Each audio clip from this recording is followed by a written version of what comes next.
할렐루야. 기도하고 시작하겠습니다. 사랑의 아버지 하나님 감사드립니다. 지난 한 주도 하나님의 은혜 안에 지켜주시고 오늘 또 교회는 아직 나오지 못하지만 예배드릴 수 있게 해주시고 하나님 말씀 안에 거할 수 있게 해주시니 감사드립니다. 다윗이 하나님의 전을 사모한 것 같이 저희들의 마음에도 아버지의 전을 사모할 수 있는 이 마음 허락해 주시니 감사드립니다.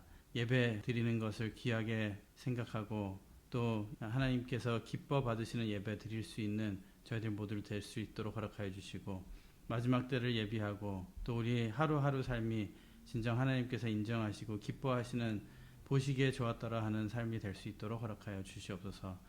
지금 이 시간 말씀 증거하는 자나 받는 자나 하나님의 아버지의 영이 함께 해주셔서 바르게 전하고 바르게 깨달을 수 있게 해주시고 이 말씀이 머리에만 남는 것이 아니라 우리의 마음과 삶의 손과 발을 통하여 이루어지는 하나님의 귀한 말씀의 역사가 있게 허락하여 주시옵소서.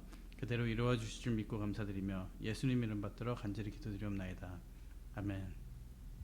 원래는 2권 그리고 8권 잊어버렸던 만남 그리고 잊어버렸던 만남의 성취해서 출애굽해가지고 광야를 나가야 되는데요. 우리가 광야까지 나가는 게 좀 길이 머네요. 왜냐하면은 애굽 재앙을 생각하다 보니까 나팔 재앙 마지막 요한계시록에 나타난 7 나팔 재앙에 대한 내용이랑 많이 겹쳐요. 그래서 좀 생각해보고 전해 주신 말씀도 읽어보고 하다 보니까 우리가 한번 들어놓으면 이런 말씀이 있다라는 것을 적어도 알고 지나가면 좋을 것 같아서 오늘 하고 다음 주 이렇게 나팔 재앙에 대해서 공부를 해보도록 하겠습니다.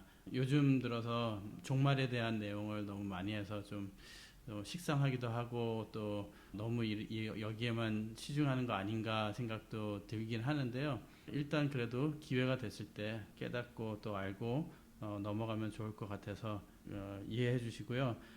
곧 광야로 나갈 거니까 걱정하지 마시고 기다려 주시기 바랍니다. 그리고 또 파워포인트에 신경을 좀 써봤습니다. 손으로 쓰는 글씨보다 나은 것 같아서 해봤는데요. 이러다가 또 다시 예전 방법으로 돌아갈 것 같긴 하지만 하여튼 공부를 시작해 보도록 하겠습니다. 나팔재앙은 7인재앙 끝에 지난주에 마지막 부분에 잠시 말씀을 드렸는데 7째 인이 띄어질 때 나팔재앙이 시작되죠. 나팔재앙이 시작되면서 7째 나팔이 7 대접재앙으로 이어져요. 근데 그래서 이번에는 6 나팔재앙에 대한 내용만 좀 생각을 해보도록 하겠습니다. 지난주에 말씀을 좀 드리긴 했지만 서론을 잠시 그래도 생각해 보도록 하겠습니다. 요한계시록 5장에서 등장한 7인으로 봉한 책, 성경 말씀이죠. 요한이 그 봉한 것을 보고 통곡을 하며 울어요. 그런데 다윗의 뿔이 유다의 사자가 인을 뗄 것이다. 그래서 6장에 가면은 그 인이 하나씩 떼어지는데 그 인이 떼어질 때마다 재앙의 징조가 보였습니다. 그 재앙의 징조는 첫째 인이 떼어질 때 흰말 탄 자가 나타나죠. 미혹의 영, 곧 예수님을 흉내내는 적그리스도의 모습입니다. 그리고 붉은 말, 두 번째 인이 떼어질 때 붉은 말을 탄 자가 나타나는데 붉은 말은 전쟁을 상징한다고 그랬습니다. 또 세 번째 인이 떼어질 때 검은 말, 기근을 상징하는 검은 말이 나타나요. 그러니까 이 미혹해 하는 영, 또 전쟁, 기근 이런 일들이 이 세상에서 이루어지기 시작한다는 거예요. 또 네 번째 인을 뗐을 때 청황색 말을 탄 자가 나타나는데 그 청황색 말은 사망을 상징한다라고 그랬습니다. 다섯째 인이 떼어질 때는 제단 아래에 있는 순교자들, 흰 두루마기를 주시면서 아직 잠시 동안 수가 차기까지 기다려라 하시는데 이들의 그 청원 소리 때문에라도 요한계시록 8장에 나타나는 7 나팔재앙이 시작되는 게 아닌가 신학자들은 그렇게도 생각을 합니다. 그 다음에 6째 인이 떼어질 때 해가 총담같이 검어지고 온 달이 피같이 되며 하늘에 별들이 떨어지며 하늘은 종이축이 말리는 것 같이 떠나가고 라고 그랬어요. 그래서 이 내용이 전쟁, 기근, 사망 그리고 흑암의 재앙과 같이 특히 해, 달, 별 빛을 비춰야 되는 존재들이 빛을 잃어버리는 그런 일들이 일곱 인에도 나타나지만 일곱 나팔 재앙에도 나타나고 일곱 대접 재앙에도 나타나요. 그래서 이런 징조들은 계속 나타나는데 그 강도가 점점 세지는 거죠. 1번 첫째로 일곱째 인이 떼어질 때의 현상, 반시 동안 고요하다라는 말씀을 드렸습니다. 요한계시록 8장 1절 말씀, 1절에서 5절 말씀인데요. 그 시간은 지극히 짧은 시간이라는 것을 강조한다 그랬습니다. 문자적으로는 30분밖에 안 되지만 이제 일곱째 인이 떼어졌을 때 일곱 나팔이 하나씩 부러지면서 있을 일, 그 내용은 이제 심판의 내용이거든요. 무시무시한 일들이 일어나기 전에 정적의 시간, 기회의 시간이라고 말씀을 드렸습니다. 잠정적 평화의 기간이고 또 그 기간 동안에 말씀을 받고 감추인 만나를 받을 수 있는 기회의 시간이라고 말씀드렸어요. 피 섞인 우박재앙, 불붙는 큰 산, 1월 성신의 기능마비 등 이런 일들이 이제 일곱 나팔을 통해서 일어날 것인데요. 이런 무시무시한 재앙들이 오기에 앞서 짧은 시간이지만 아주 중요한 시간, 평화의 시기가 있다는 것을 말씀하고 있습니다. 또 하나님의 두려운 심판을 예고하는 시기고 하나님의 백성들, 곧 성도의 기도가 제물로 바쳐지는 기간이라고 말씀을 드렸습니다. 두 번째는 첫째부터 다섯째 재앙까지는 애굽 재앙의 내용과 비슷해요. 이것 때문에 이제 나팔 재앙을 잠시 다루는데요. 보면요, 첫째 나팔 재앙은 계시록 8장 7절의 말씀인데요. 우박 재앙, 우박이 내려요. 불 붙은 우박이죠. 그래서 출애굽기 9장 22절에서 25절 말씀에 있는 우박 재앙. 또 둘째 나팔 재앙에는 요한계시록 8장 8절에서 11절 피 재앙, 물이 피로 변하는 재앙. 또 세 번째 나팔 재앙은 요한계시록 8장 12절 말씀 흑암 재앙. 그리고 다섯 번째 나팔 재앙은 요한계시록 9장 1절에서 11절 말씀인데요. 메뚜기 재앙, 황충 재앙이라고 하죠. 무적행에서 황충이 올라와서 5개월 동안 사람들을 괴롭게 합니다. 그래서 이 황충 재앙, 그래서 신학적으로도 같은 맥락에 있는 애굽 재앙과 이 나팔 재앙은 이 땅과 거민들을 심판하는 도구인 동시에 남은 자, 하나님의 백성을 회개케 하는, 회개를 촉구하는 사건들이에요. 그래서 이런 사건들을 보면서 깨닫는 자는 깨닫고 회개하는 자는 회개하지만 택함을 받지 못하고 하나님의 인을 받지 못한 자는 더 악해지고 강팍해지는, 우리가 배웠듯이 애굽 재앙의 이 강도가 세질수록 바로의 마음은 더 강팍해졌어요. 마찬가지로 마지막 때에도 이런 일이 있을 거라는 것입니다. 요한계시록 9장 20절 21절 말씀, 이 재앙에 죽지 않고 남은 사람들은 그 손으로 행하는 일을 회개치 아니하고 오히려 여러 귀신과 또는 보거나 듣거나 다니거나 하지 못하는 금, 은, 동과 목석의 우상에게 절하고 또 그 살인과 복술과 음행과 도적질을 회개치 아니하더라.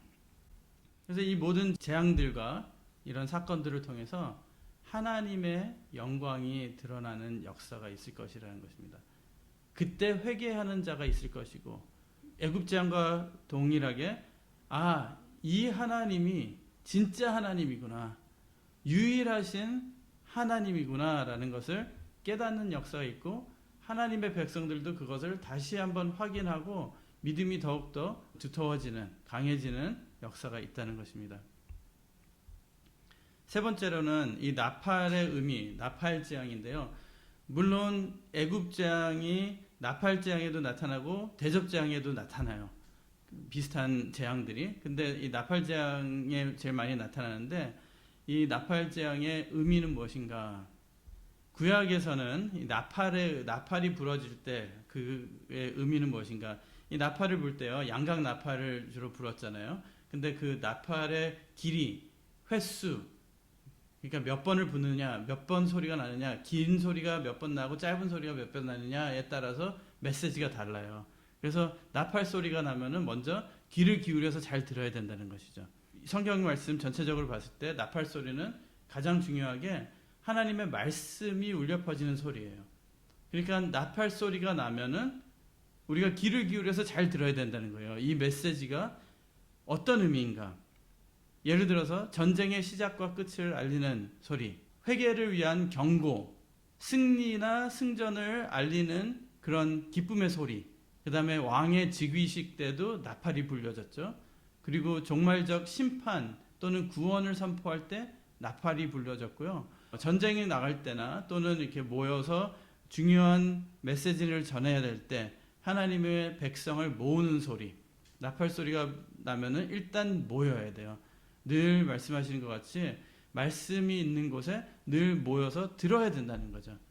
그리고 하나님의 임재의 표시라는 거예요. 하나님의 임재의 표시. 시내산에 하나님께서 내려오셨을 때 나팔 소리가 났다 그랬어요. 요한계시록에도 마찬가지고, 또 신약에는 예수님의 재림을 알리는 소리가 나팔 소리. 성도를 불러 모으는 방법, 마지막 때 택한 백성을 불러 모으는 방법이고, 또 고린도전서 15장 말씀에 마지막 나팔 소리에 홀연히 변화한다 그랬어요. 그래서 우리를 변화하게 하는 소리도 나팔 소리라는 것입니다.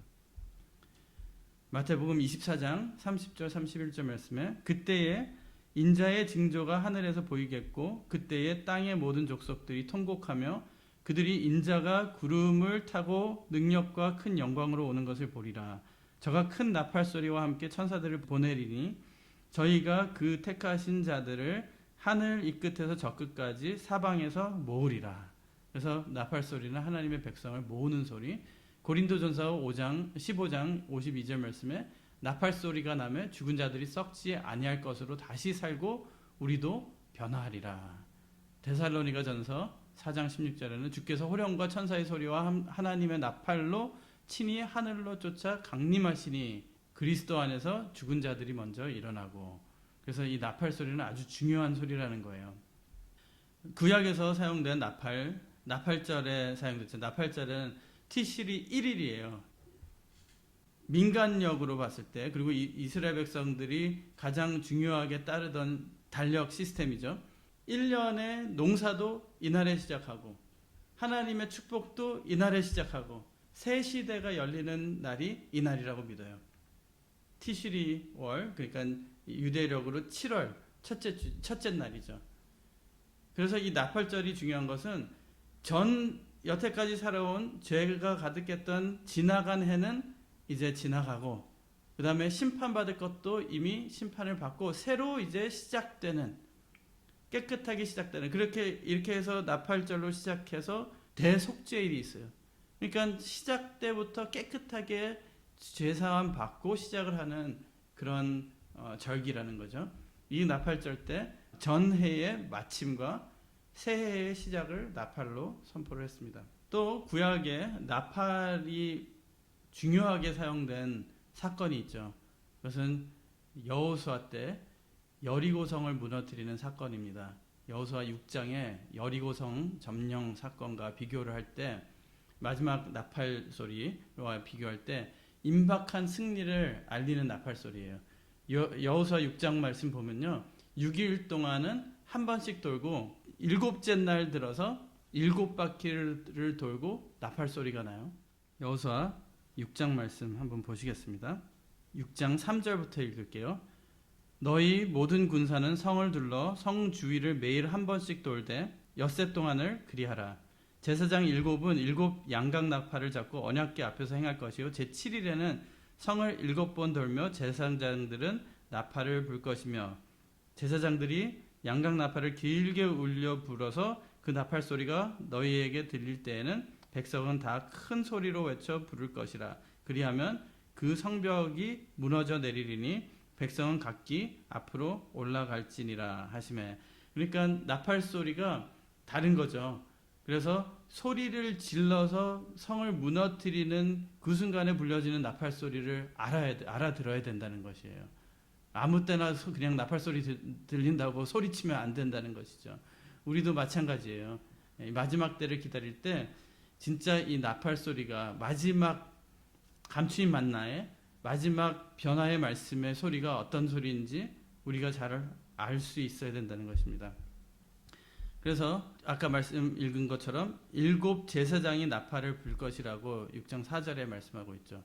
마지막 때는 7 천사가 나팔을 불어요. 요한계시록 15장 5절 6절 말씀 보면요. 또 이 일 후에 내가 보니 하늘의 증거 장막에 성전이 열리며 7 재앙을 가진 7 천사가 성전으로부터 나와 맑고 빛난 세마포 옷을 입고 가슴에 금띠를 띠고 마치 성막에서 제사장들이 하는 일같이 성막에서 이렇게 제사장들이 세마포 옷을 입고 나오는 것 같이 천사들이 이 일을 한다는 것입니다. 세 번째는 2 정탐꾼이 들어가서 여리고 성에는 2 정탐꾼이 들어가서 이후에 예수님의 족보에 오를 신부 살몬이라는 정탐꾼의 신부가 되잖아요. 그것은 유다 족속의 신부가 되는 것이고 또 살몬이라는 이름은 덮어주다라는 뜻이에요. 그러니까 우리가 속죄하다 할 때 죄를 덮어주다라는 의미를 갖고 있거든요. 마찬가지로 죄를 덮어주는 자의 신부가 된다는 거예요. 그게 누구예요? 예수님의 신부를 예표하는 모습입니다. 그래서 여리고성의 창녀였죠. 여리고성에 더럽고 죄악이 가득한 그런 성에 그 중에도 죄의 행위를 밥 먹듯 하던 그런 여자가, 그런 사람이 곧 죄를 덮어주는 자의, 죄를 속죄해주는 자의 신부가 될 거라는 것을 예표해주는 이야기죠. 근데 예수님의 족보에 오를 이 신부를 구해내죠. 두 정탐꾼이 가서. 그리고 이 사건을 통해서 라합과 그 가족들은 구원을 받고 여리고성은 무너집니다. 요한계시록에는 2 증인의 증거로 예수님의 신부가 될 교회를, 해 입은 여자도 있지만 교회를 상징하는 거예요. 교회를 구하죠. 그리고 무너지는 여리고성 또는 바벨론이 무너지는 그 시점은 나팔이 울려졌을 때라는 것입니다. 그래서 마지막 심판은 7째 나팔. 구원받는 자에게는 그 나팔 소리가 구원의 소리가 될 것이고 여리고나 바벨론에 남는 자에게는 심판의 소리가 될 것이에요. 그래서 요한계시록 18장에는 그 성에서 나와라 라고 부름의 소리가 있습니다.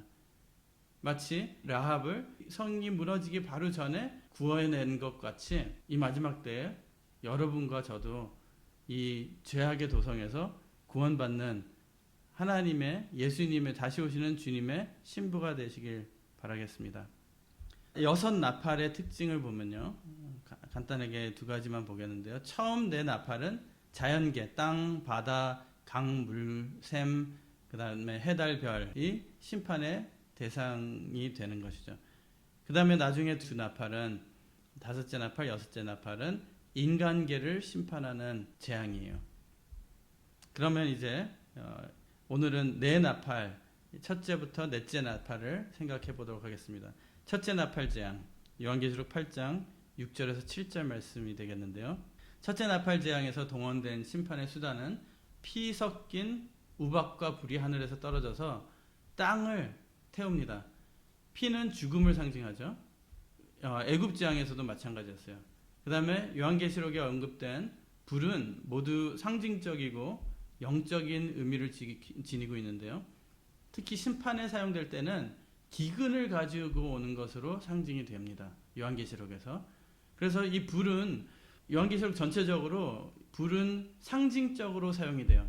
여기서만 표면적인 불, 진짜 하늘에서 불이 떨어진다라고 하면은 요한계시록을 해석하는 데 있어서 일관성이 없어지는 거예요. 그래서 이 불도, 하늘에서 떨어지는 불도 물론 보이는 표면적인 일도 있겠지만 우리는 먼저 더 중요하게 영적으로 지금 우리 마음속에, 우리 삶 속에 이루어지는 이런 심판들, 또 예고되고 있는 심판들을 깨달아야 된다는 것이죠.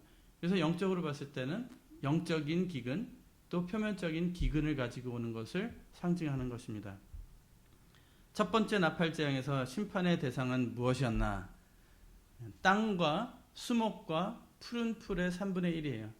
그러니까 전체 다 심판을 받는 건 아니고 3분의 1만 받는데, 땅은 타락한 이 세상, 지난번에도 말씀드렸지만 하늘과 땅과 바다로 구분이 되죠. 바다는 완전히 죄악된 세상, 땅은 씨가 심어질 수 있지만 그런 가능성이 있어요. 그렇지만 아담의 타락 이후 저주받은 땅이 되었어요.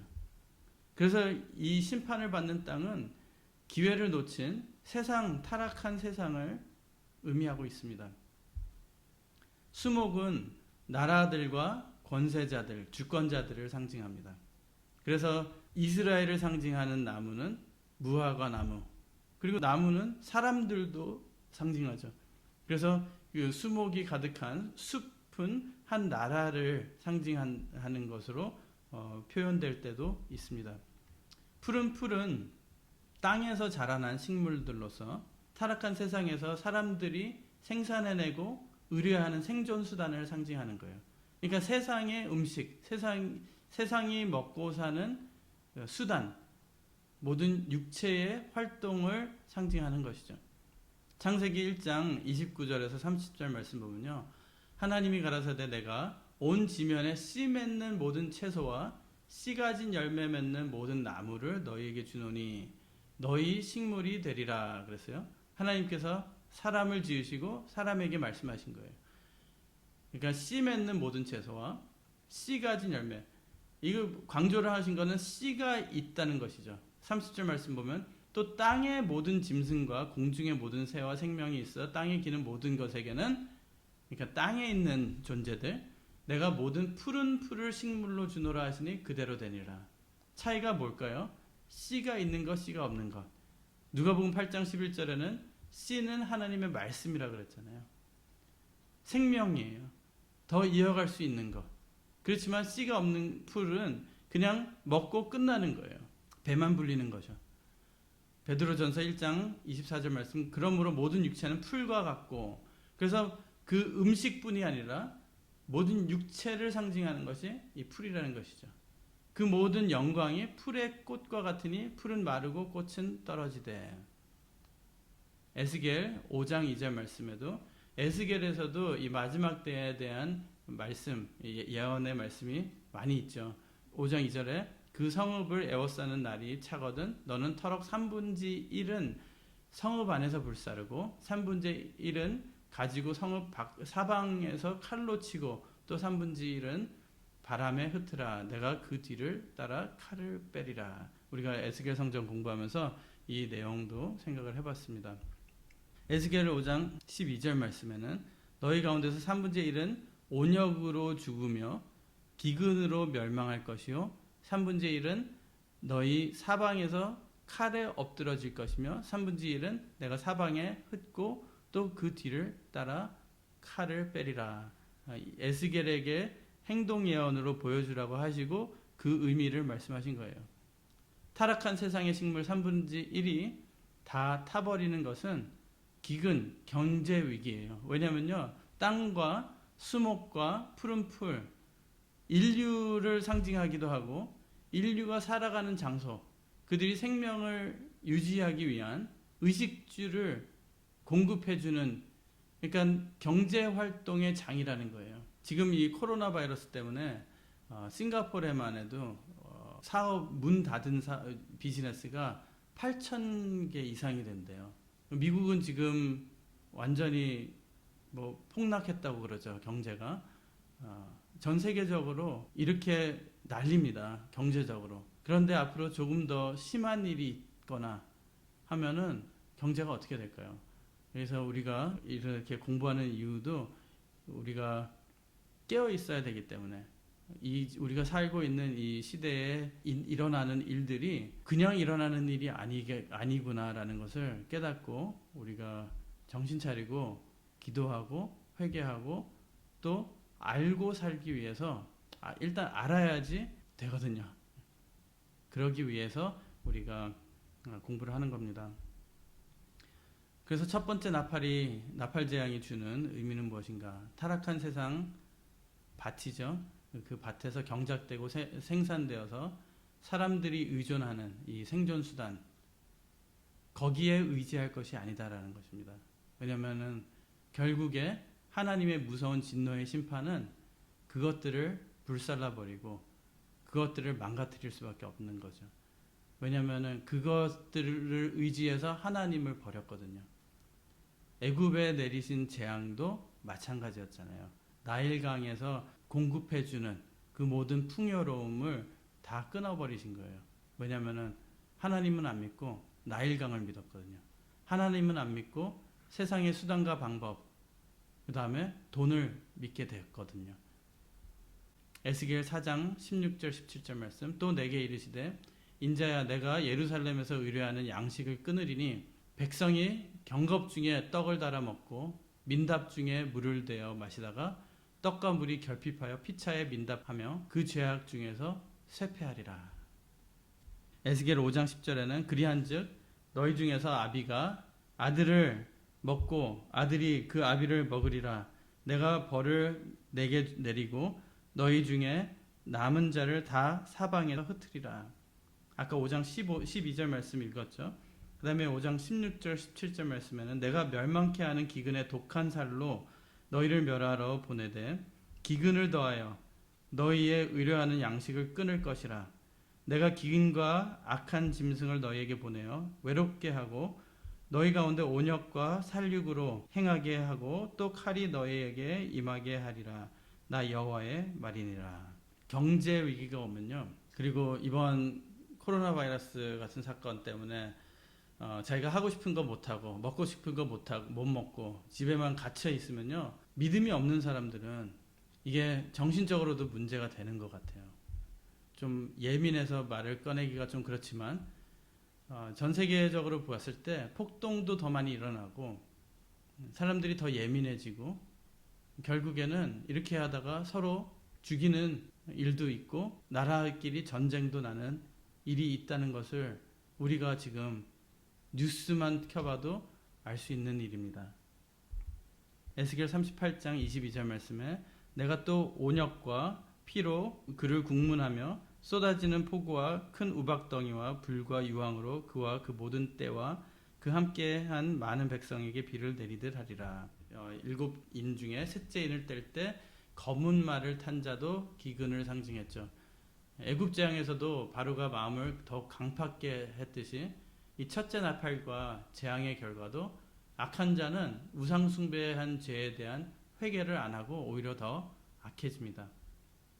그리고 둘째 나팔 재앙 8장 8절에서 9절 말씀인데요. 첫째 나팔 재앙이 이어지는 것 같은 느낌이에요.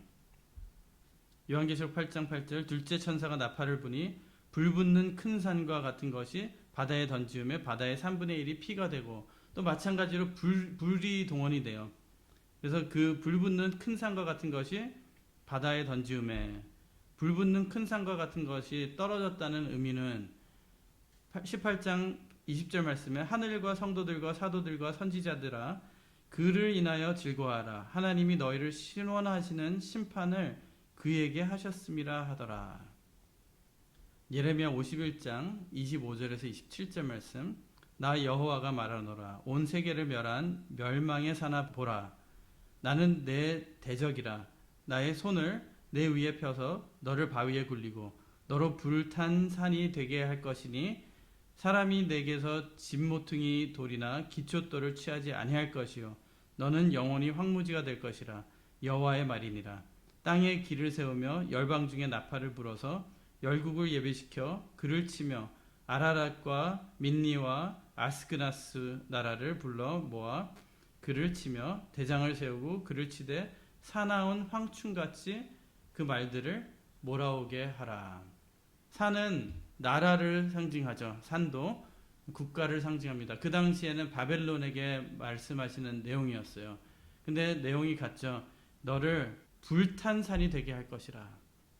그러니까 이 세상에 지배하는 적그리스도 같은 국가, 그런 국가가 망하는 모습입니다. 계시록에는 바벨론에게 하신 말씀인데 한 국가가 될 수도 있고요.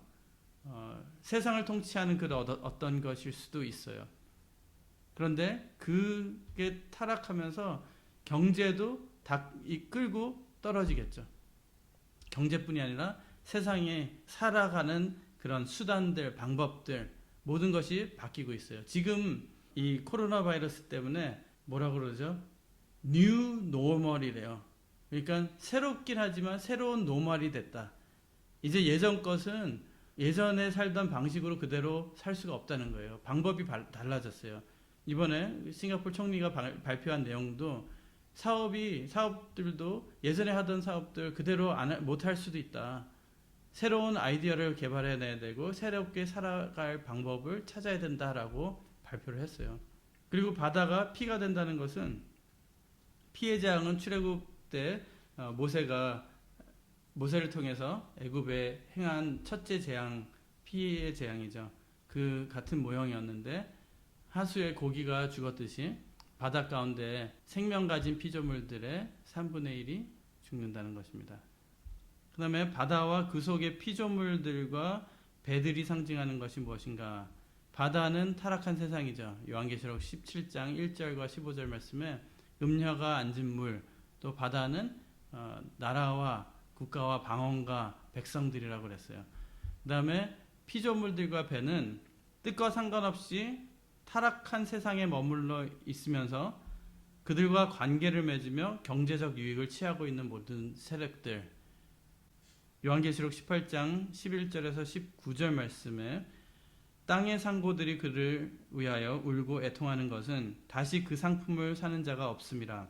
그 상품은 금과 은과 보석과 진주와 세마포와 자주 옷감과 비단과 붉은 옷감이요 각종 향목과 각종 상하 기명이요 값진 나무와 진유와 철과 옥석으로 만든 각종 기명이요 계피와 향료와 향과 향유와 유향과 포도주와 감람류와 고운 밀가루와 밀과 소와 양과 말과 수레와 종들과 사람의 영혼들이라.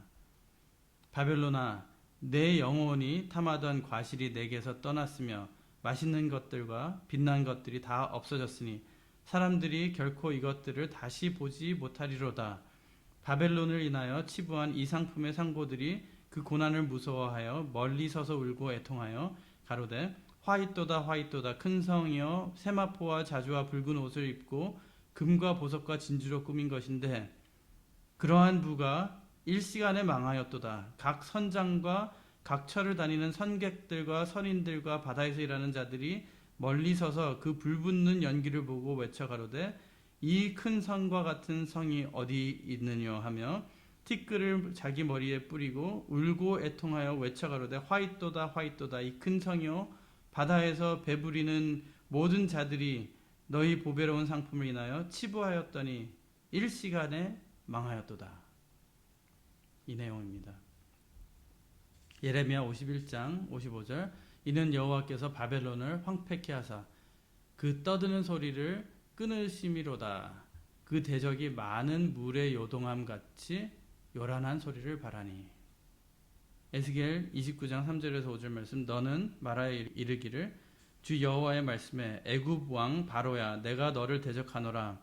너는 자기의 강들 중에 누운 큰 악어라. 스스로 이르기를 내 이 강은 내 것이라. 내가 나를 위하여 만들었다 하는도다. 내가 갈고리로 내 아가미를 깨고 내 강의 고기로 내 비늘에 붙게 하고 내 비늘에 붙은 강의 모든 고기와 함께 너를 내 강들 중에서 끌어내고 너와 내 강의 모든 고기를 들에 던지리니 내가 지면에 떨고 다시는 거두거나 모험을 입지 못할 것은 내가 너를 들짐승과 공중의 새의 식물로 주었음이라. 그리고 세 번째 나팔재앙 8장 10절에서 11절 말씀인데요. 셋째 천사가 나팔을 부니 횃불같이 타는 큰 별이 하늘에서 떨어졌다. 또 불이 붙은 거죠. 이번에는 별인데요. 첫째, 둘째와 동일하게 불이 동원되고 기근의 재앙이 계속되는 것을 볼 수가 있습니다. 그 별이 떨어진 곳은 강들과 여러 물샘의 3분의 1이었어요. 그러니까 땅의 3분의 1. 이 레벨과 수준과 지역이 조금씩 다른 거죠. 땅의 3분의 1, 바다의 3분의 1, 그 다음에 여러 물들, 강과 물샘의 3분의 1인데 그 별이 떨어지자 물들이 3분의 1이 쑥이 되어 그것 때문에 많은 사람들이 죽임을 당하였다라고 말씀하고 있습니다. 마시는 물에 대한 재앙이에요. 이 바닷물을 마시지 못하잖아요. 생활에 필요한 물줄기. 출애굽기 7장 18절에서 19절에 말씀하죠. 나일강의 물과 다른 물, 하수의 물이 다 피로 변해가지고 고기가 죽고 악취가 나고 그릇에 그 피가 있으리라 그랬어요. 그러니까 먹는 것과 연관이 된다는 거예요. 시편 78편 44절 말씀, 저희의 강과 시내를 피로 변하여 저희로 마실 수 없게 하시며. 그래서 이 동원된 심판의 수단이 횃불과 같은 타는 큰 별인데, 횃불같이 타는 큰 별은 구약의 아침의 아들 계명성의 타락에 대한 내용과 일치하고 있습니다. 이사야서 14장 12절 말씀이죠.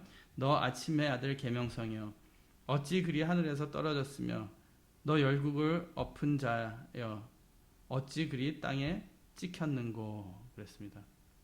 횃불같이 타는 큰 별의 이름은 쑥이었어요. 11절 말씀이죠. 그 쑥은 무엇을 상징하는가? 악하고 거짓된 사상과 이념을 상징합니다. 잠언 5장 3절 4절 말씀, 대저 음녀의 입술은 꿀을 떨어뜨리며 그 입은 기름보다 미끄러우나 나중은 쑥같이 쓰고 둔 낡아진 칼같이 날카로우며. 그래서 요한계시록에도 음녀가 나타나죠. 그 다음에 예레미야 9장 15절 말씀, 그러므로 만군의 여호와 이스라엘의 하나님 내가 말하노라. 보라, 내가 그들 곧 이 백성에게 쑥을 먹이며 독한 물을 마시우고. 예레미야 23장 15절 말씀, 그러므로 만군의 여호와 내가 선지자에 대하여 이같이 말하노라. 보라, 내가 그들에게 쑥을 먹이며 독한 물을 마시우리니 이는 사악이 예루살렘 선지자들에게로서 나와서 온 땅에 퍼짐이라 하시니라. 그럼 이 강들과 여러 물샘은 무엇을 상징하는가? 축복의 근원인 영적인 교훈들과 진리들을 상징하는 거예요. 예수님께서는 예수님한테 와서 물을 마시라라고 말씀하셨고, 말씀을 지키는 자에게는 그 영생수가 배에서 흘러나온다 그랬어요. 그리고 그 말씀을 하신 요한복음 7장 39절에는 37절에서 39절인데요. 39절에는 그 물이 성령을 상징한다, 의미한다라고 말씀하고 있습니다. 그래서 영적인 교훈, 곧 말씀이 이 영생수인 것이죠. 생활에 필요한 물이고 영적으로 깨닫기 위해 필요한 물입니다. 근데 그 타는 큰 별이 하늘에서 강들과 여러 물샘에 떨어졌다는 의미는 무엇인가? 영적으로 큰 지도적 위치에 있는 말씀을 증거해야 되는 존재가 타락해서 영계를 어지럽히고 영적 교훈들과 진리들을 오염시키는 것을 의미하는 것이죠. 그러니까 아까는 세상의 경제적인, 세상의 리더, 세상을 이끌고 나가던 바벨론과 같은 나라, 그 다음에 이제는 영적인 지도자의 타락을 통해서 3분의 1, 영적 세계의 3분의 1도 이렇게 타락한다는 의미를 가지고 있는 것이죠. 큰 별에 떨어짐으로 물이 쑥이 되고 그 물이 쓰게 됨을 인하여 많은 사람들이 죽는다는 것은 무슨 의미인가? 데살로니가 후서 2장 3절 4절 말씀에 누가 아무렇게 하여도 너희가 미혹하지 말라. 먼저 배도하는 일이 있고 저 불법의 사람 곧 멸망의 아들이 나타나기 전에는 이르지 아니하리니 저는 대적하는 자라 범사에 일컫는 하나님이나 숭배함을 받는 자 위에 뛰어나 자존하여 하나님 성전에 앉아 자기를 보여 하나님이라 하느니라. 이단이죠. 타락한 영적 지도자의 입에서 나오는 거짓된 사상과 이념 때문에 많은 사람들의 신앙이 또 영적 상태가 부패해지고 하나님을 결국엔 떠나게 되는, 영적으로 죽어버릴 수밖에 없는 그런 일들이 있다는 것을 예표하는 것입니다. 그래서 이 교훈이, 이 세 번째 나팔이 주는 교훈은 무엇인가? 이 횃불과 같이 타는 별, 쑥이라고 한 것은 거짓 선지자와 그 교훈을 말하는 거예요. 그런데 이제는 이단, 거짓 선지자, 그 말들이 더 부드럽고 아까 음녀의 입술과 같이 꿀같이 달고 더 시대를 앞서가고 더 혹하게 하는 내용들이 많아요. 그리고 이전에는 이 거짓 선지자라는 것이 원래는 선지자였다는 것이죠. 그러니까 내용을 다 아는 거예요. 그래서 그 내용과 말씀같이 증거하는 그 내용을 가지고 영적으로 사람들을 이끌게 된다는 것이죠. 그런데 결국에는 아까 본 말씀처럼 자기 자신을 하나님이라고 하는, 자기 자신을 하나님의 자리에 올려놓는 그런, 결론적으로는 그런 가르침이 된다는 것입니다. 우리는 예수님이 주는 물, 하늘 아버지께서 주시는 그 말씀을 바르게 깨달아야지만 가짜도 알 수 있다는 것입니다. 진짜를 알아야지 가짜를 분별할 수 있는 거예요. 내가 똑똑하다, 내가 사람을 잘 볼 줄 안다, 그게 다 소용이 없다는 것입니다. 먼저는 예수님이 주시는 마시면 가라지 않는 그물, 또 영원히 솟행케 하는 영생수를 마셔야 될 줄 믿습니다.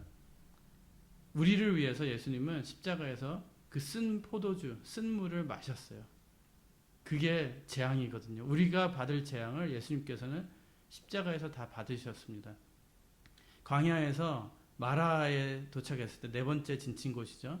도착했을 때 물이 써서 사람들이 또 원망을 했어요. 그럴 때 나무를 집어넣어라 그랬을 때 그 나무는 십자가를 상징하죠. 예수님의 십자가를 상징하는 그 나무를 통해서 물이 달아졌어요. 예수님께서는 첫 기사이적으로 물을 포도주로 변하게 만드는, 그러니까 마시기에 기쁘고 즐거운, 또 생명을 주는 예수님의 피, 예수님의 말씀, 영적 말씀을 상징하는 그 포도주로 만들어주신 그 역사가 이 마지막 때 없으면요, 우리도 쓴물을 마실 수밖에 없다는 거예요. 그 쓴물을 마셔서 죽는 일이 없기를 바라겠습니다. 마지막 네 번째로는, 오늘 볼 마지막 네 번째 나팔재앙은 요한계시록 8장 12절에서 13절 말씀인데요. 넷째 천사가 나팔을 부니 해와 달과 별들의 3분의 1이 침을 받아 어두워졌다고 말씀하고 있습니다. 마태복음 24장 29절 말씀, 그날 환난 후에 즉시 해가 어두워지며 달이 빛을 내지 아니하며 별들이 하늘에서 떨어지며 하늘의 권능들이 흔들리리라.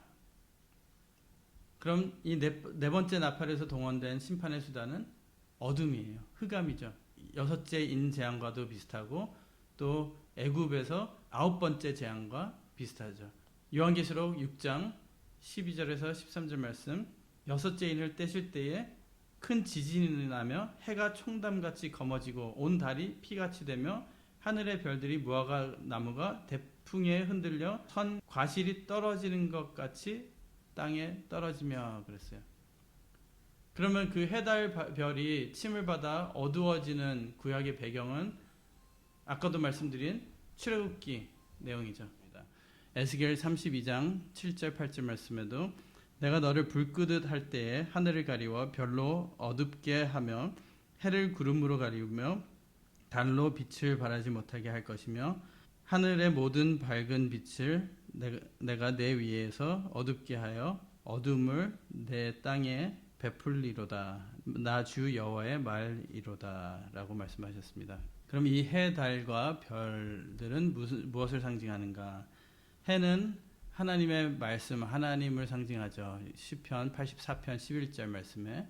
그리고 달은 하나님의 말씀을 받아 세상에 전하는 교회를 상징합니다. 원래는 구약 때나 신약 때는 말씀을 받아서 증거하는 선지자들이나 세례 요한 같은 자들을 달이 상징을 했죠. 별들은 말씀의 사역자들을 상징하는 것이죠. 그렇다면 이들이 침을 받아, 곧 타격을 받아 어두워진다는 의미는 무엇인가? 이미 치우치고 오염되어서 영적 생명력과 지도력을 상실을 했기 때문에, 아까 해는 하나님의 말씀이라고 그랬는데요, 그 말씀을 증거하는 자들을 얘기하는 거예요. 사무엘상 3장 1절 말씀처럼 그 시대에 하나님의 말씀이 증거되지 않는 그런 시대가 온다는 것이죠. 말씀이 증거되지 않기 때문에 해가 빛을 비치지 않는 거죠. 세상이 의지하는 빛이 무엇인가? 또 내가 의지하는 해는 무엇인가 생각을 해봐야 되겠어요. 참 말씀의 빛을 찾아볼 수 없는 영적인 흑암기가 도래함을 말씀하고 있는 것입니다. 아모스 8장 11절 13절 말씀, 우리가 잘 아는 말씀이죠. 마지막 때에 오는 이 기근은 양식이 없어 주림이 아니고 물이 없어 가람이 아니고 여호와의 말씀을 듣지 못하는 기갈이, 그 시대가 온다는 것을 말씀하고 있습니다. 그래서 첫째부터 넷째 나팔의 내용을 살펴봤습니다. 간단하게 이런 나팔 재앙들을 통해서 먼저는 전 세계에 닥칠 경제적인 위기, 경제 위기, 기근, 영적인 기근, 또 암흑기, 그리고 큰 나라 바벨론이 상징했던, 어떤 나라인지는 모르죠. 그렇지만 그 어떤 큰 나라 또는 큰 그 문화를 이끌던, 이 세상을 이끌던 그 지도자적인 그런 나라의 망함, 그리고 더 중요한 것은, 더 두려운 것은 영적인 지도자들의 타락, 배교, 그런 일들이 있을 거라는 것을 말씀하고 있는 것입니다. 우리가 이런 사건들이 있을 것이다 라는 것을 깨닫고 또 기도하면서 준비하고 대비하고, 무엇보다도 이렇게 빛이 비춰지지 않는 시대가 올 때에 우리는 그래도 그 빛을 가지고 있는, 빛 가운데 거할 수 있는, 곧 마지막 때에 고센, 영적인 고센에 들어가서 사는 우리 교회가 그런 영적인 고센이 되고, 우리 가정이 그 고센이 되고, 곧 아버지 말씀, 예수님의 그 말씀이 빛이 되기 때문에, 말씀을 붙들고 있는 자는 세상이 다 흑암에 덮여서 어두워지더라도 말씀으로 빛을 비출 수 있는, 또 세상의 모든 물이 썩어서 쑥이 되고 쓰게 되더라도 말씀이 있는 자들은 영원한 생수가 흘러나기 때문에 그 생수로 끝까지 살고 영원한 생명을 보장받는 그런 우리 모두가 되시길 주님의 이름으로 축원드리겠습니다. 기도드리겠습니다. 사랑의 아버지 하나님, 감사드립니다. 저희들 부족하고 연약하오나 오로지 말씀에 의지할 때 이 세상이 이렇게 어두워지고 또 불에 붙어서 기근의 심판과 영적인 심판, 어두워지는 심판을, 이 세상이 이렇게 심판을 받을 때에 우리는 보호받을 수 있는 믿음과 말씀과 소망을 허락해 주신 줄 믿고 감사드립니다. 아버지 하나님, 저희들은 부족하지만 저희들 포기하지 않게 허락하여 주시고, 말씀의 은혜와 말씀의 위로를 허락하여 주셔서 어떤 상황에 있든지 말씀 안으로 돌아올 수 있게 허락하여 주시고, 저희들 하나님 말씀 안에서 은혜 받아서 이 마지막 때에 오히려 빛이 더 환하게 비춰지는 각 가정, 그리고 영생수가 더 물이 단 물, 말씀이 더욱더 달아져서 저희들 오히려 잔치를 벌일 수 있는, 영적 말씀의 잔치를 벌일 수 있는 우리 교회, 우리 가정들 될 수 있도록 허락하여 주시옵소서. 그렇게 이루어 주실 줄 믿고 감사드리며 예수님 이름 받들어 간절히 기도드리옵나이다. 아멘.